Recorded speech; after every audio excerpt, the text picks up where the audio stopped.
এবারে বগ আটকিছে। আহা তুমি ধরো ধরো, আইতাছি আমি আইতাছি। আজকে আমরা বক পাখি ধরতে আসছি এক ভিন্ন জায়গায়। এইখানে কখনো আসা হয় নাই, আজকে প্রথম আসলাম।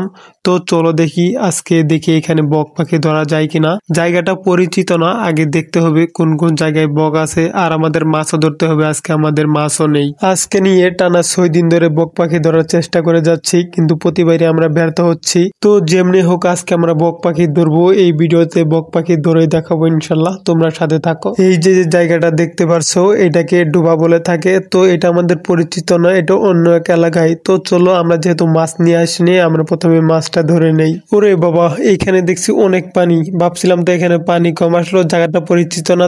তো চলো মাছটা আগে ধরি। এখন যে বর্তমান সময়, এখন মাছ ধরা অনেক টাফ, বক ধরা অনেক টাফ। তো চলো প্রথমে তো মাছ ধরতে হবে, মাছ না ধরলে তো আমরা আর ফাঁদ পাততে পারবো না। গাইস কি ভিজে গেছে। তো চল, সমস্যা নেই, যেহেতু আমরা বক মারতে আসছি তো একটু তো কষ্ট করতেই হবে, তাই না? ফাঁদ কিভাবে প্রস্তুত করা হয় সেটা তো প্রত্যেক ভিডিওতে দেখাই। তো চলো আমরা এই ভিডিওতে ফটাফট ফাঁদটা প্রস্তুত করে আমরা একটা জায়গায় টার্গেট করবো, আর সেখানে আমরা ফাঁদটা পেতে দিব।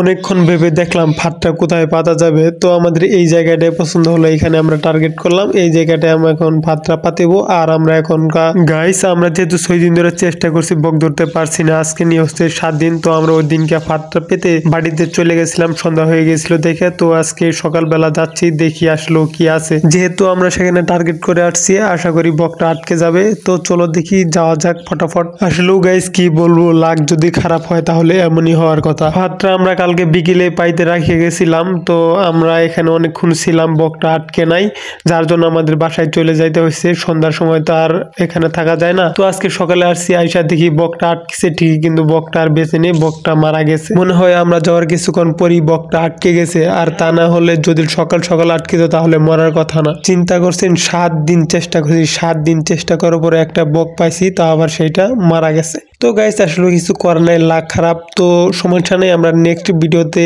আবার আসবো এখানে বক ধরার জন্য।